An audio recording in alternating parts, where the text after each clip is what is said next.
നമുക്ക് ഇന്നൊരു മീൻകറി വെച്ച് നോക്കിയാലോ. നമുക്ക് അതിന് വേണ്ട സാധനങ്ങൾ: വെളുത്തുള്ളി കുറച്ച്, ഇഞ്ചി കുറച്ച്, പിന്നെ 2-3 പച്ചമുളക് അരിഞ്ഞത്, പിന്നെ കറിവേപ്പില. ഇത്ര അരിഞ്ഞ് വെച്ചിട്ടുണ്ട്. എന്നിട്ട് നമുക്ക് അടുപ്പിൽ തീ പിടിപ്പിച്ച് തവ അടുപ്പത്ത് വെക്കാം. തവ ചൂടായി കഴിയുമ്പോൾ അതിലേക്ക്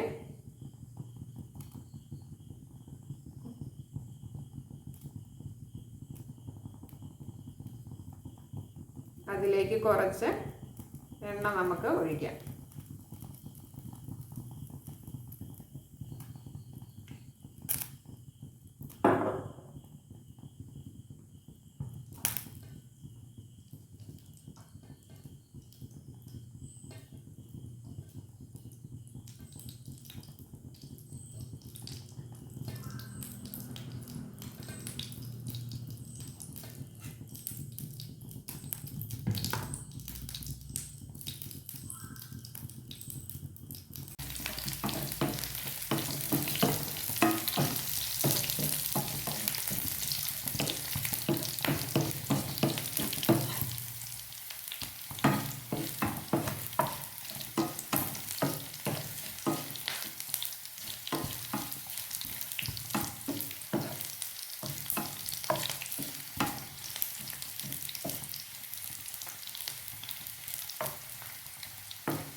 വഴന്നു വന്നിട്ടുണ്ട്. നമുക്ക് ബാക്കി ചേരുവകളും കൂടെ ചേർക്കാം.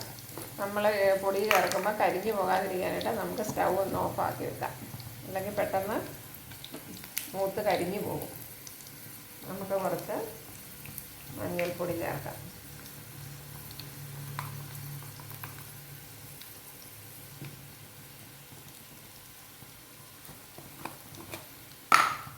പിന്നെ ഞാൻ കാശ്മീരി മുളകാണ് ചേർക്കുന്നത്. കാശ്മീരി മുളക് കൂടി ചേർക്കുന്നത്. 1/2 കിലോ പേതൽ മീനാണ്. നിങ്ങളുടെ അവിടെ ഏത് പേരാ പറയുന്നതെന്ന് അറിയത്തില്ല. ഇവിടെ പേതൽ എന്നാണ് പറയുന്നത്. ഞങ്ങൾ 2 സ്പൂണ്, വലിയ 2 സ്പൂണ് കാശ്മീരി മുളക് പൊടി ചേർത്തിട്ടുണ്ട്. പിന്നെ പച്ചമുളകും ഉണ്ട് കൂടാതെ. വേണ്ടവർക്ക് എരിവുള്ള മുളക് പൊടി ചേർക്കാം കേട്ടോ.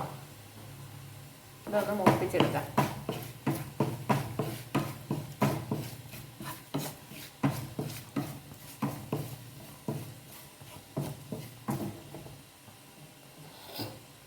നമുക്ക് ഒരുമാതിരി മൂത്തിട്ടുണ്ട്. ചൂടുള്ളതുകൊണ്ട് നമുക്ക് സ്റ്റൗ മെല്ലെ കത്തിക്കാം. കുറഞ്ഞ തീയിൽ കളറൊക്കെ ഒന്ന് മാറി വരുമ്പോഴത്തേനും നമുക്ക് പുളിവെള്ളം 5-6 കുടംപുളി വെള്ളത്തിലിട്ട് വെച്ചിട്ടുണ്ട്. ആ പുളിവെള്ളം ഇതിലേക്ക് നമുക്ക് ചേർക്കാം. പൊടി കരിഞ്ഞു പോകാതെ നമ്മൾ നോക്കണം കേട്ടോ.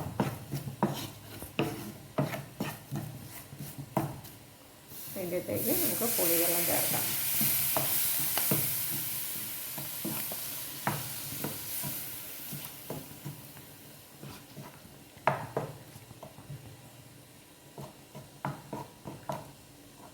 നമുക്ക് കുറച്ച് വെള്ളം കൂടെ ചേർക്കാം.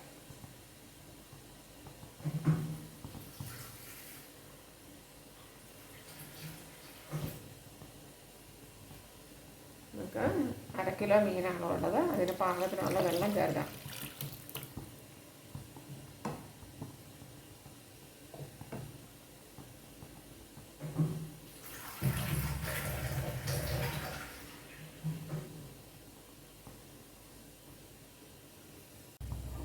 എണ്ണയെല്ലാം ഒന്ന് തെളിഞ്ഞ് വരണം.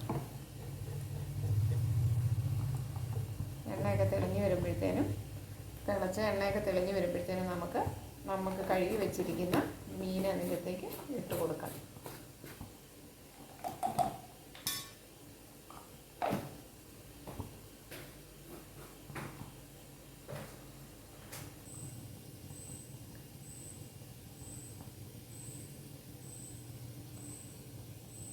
നമ്മൾ കഴുകി വെച്ചിരിക്കുന്ന മീൻ നമുക്ക് തിള വന്ന് അതിനകത്തേക്ക് നമുക്ക് ഇട്ട് കൊടുക്കാം.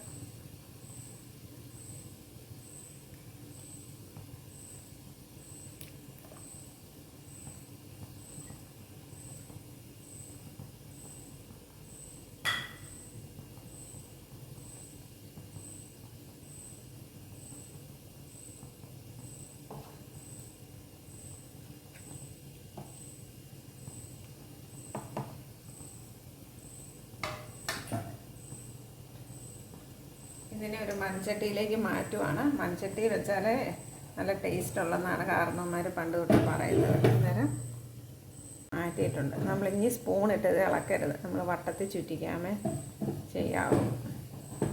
പയ്യെ ഇരുന്ന് അവിടെ ഇരുന്ന് തിളച്ചത്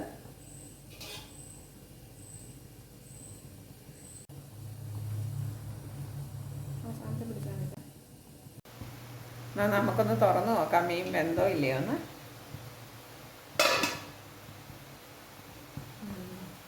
മീൻ വെന്തിട്ടുണ്ട്. ചുറ്റിച്ച് ഇളക്കി ഒന്ന് വെച്ച് നോക്കാം. അടിപൊളി മീൻകറി റെഡി കേട്ടോ.